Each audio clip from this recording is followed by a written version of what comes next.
Class 9th का math जो है उस मॉडल सेट का सेट 1 में एक क्वेश्चन ये है जो क्वेश्चन नंबर 11 में पूछा गया है, जो बहुत ही आसान है। देखिए किस प्रकार हम लोग इसको आसानी से सॉल्व कर सकते हैं, सिद्ध कर सकते हैं। यदि एक रेखा दो सकेंद्री वृत्तों को जिनका केंद्र O है, अब सकेंद्री वृत्त किसे कहते हैं? दो वृत्त है और उसका केंद्र जो है वो एक ही है। कैसे? देखिए ये मान लेते हैं कि कोई एक वृत्त है और दूसरा ये इसका केंद्र क्या है, ये है।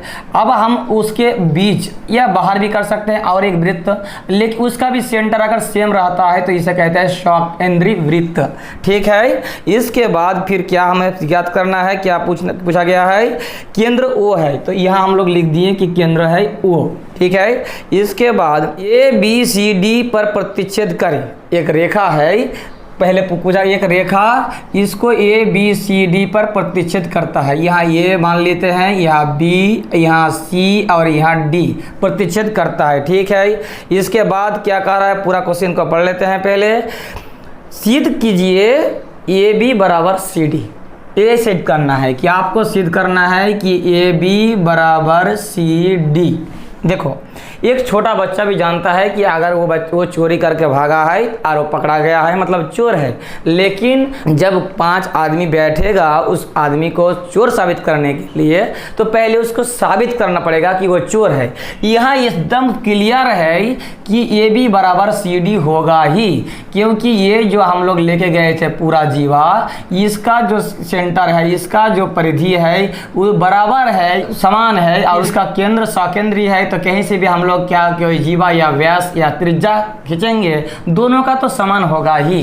तो इसीलिए हम लोगों का ये वाला AB और ये वाला CD पार्ट्स जो है समान होगा ही, लेकिन हमें सिद्ध करना है। तो पहले हमें ये फिगर हम लोगों को कर लेना है, फिर हम यहाँ लिख देना है कि सिद्ध करना है। क्वेश्चन में क्या पूछा है? सिद्ध कीजिए, तो हम लोग लिख देंगे सिद्ध करना है।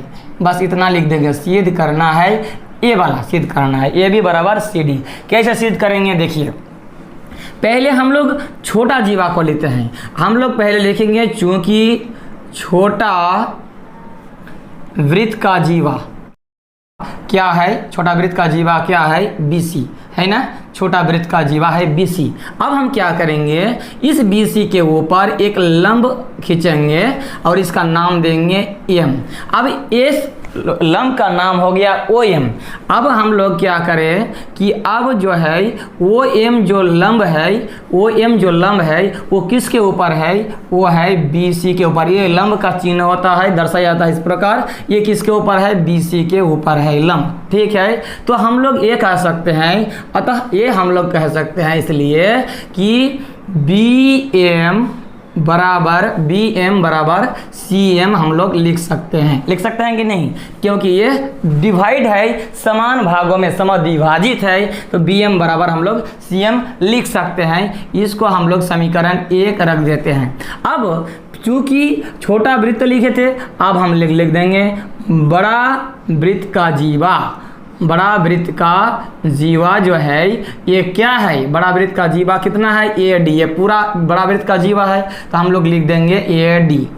अब चूंकि ये, अब हम लोग ये भी लिख कि OM, ये जो OM लंब है ये हम लोग पहले BC के ऊपर दिखाए थे, अब हम लोग AD के ऊपर भी दिखा सकते हैं। AD के ऊपर दिखा दिए कि OM जो है वो AD के ऊपर है लंब।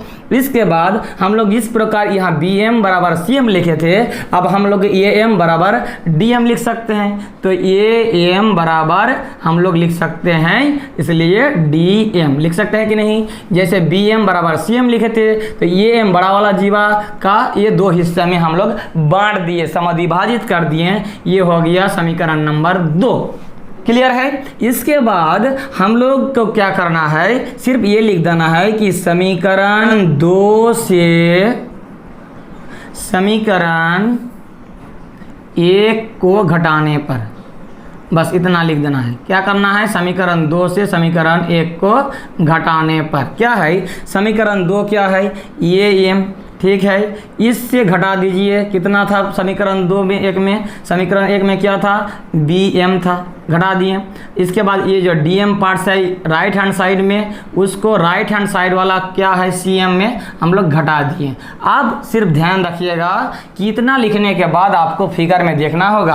अगर ये m जो है, ये m हिस्सा है, ये m से अगर bm को, इतना bm को अगर आप लोग हटा देते हैं, मतलब इस प्रकार है कि मान लीजिए कि ये m है, ये m है और यहाँ है b, ए वाला भाग। अगर ये m से ये bm वाला हिस्सा को हम लोग हटा देते हैं तो क्या बच जाता है, ये भी बच जाता है, तो यानी ये हो गया ये b। और अगर ये dm, मान लीजिए कि ये जो पार्ट्स है em d जो लिखा है और बीच में अगर c है, तो अगर इस dm से, मतलब इस पार्ट से अगर cm को हटा देते हैं, मतलब ये जो पार्ट्स है इसको हटा देते हैं, तो क्या बच जाता है, cd बच जाता है। इस dm से अगर इस cm को हटा देते हैं तो ये पार्ट्स बच जाता है CD, हो गया। तो यही तो प्रूव करना था, सिद्ध करना है, तो यही तो था। तो हम लोगों का ये हो जाता है प्रूव्ड।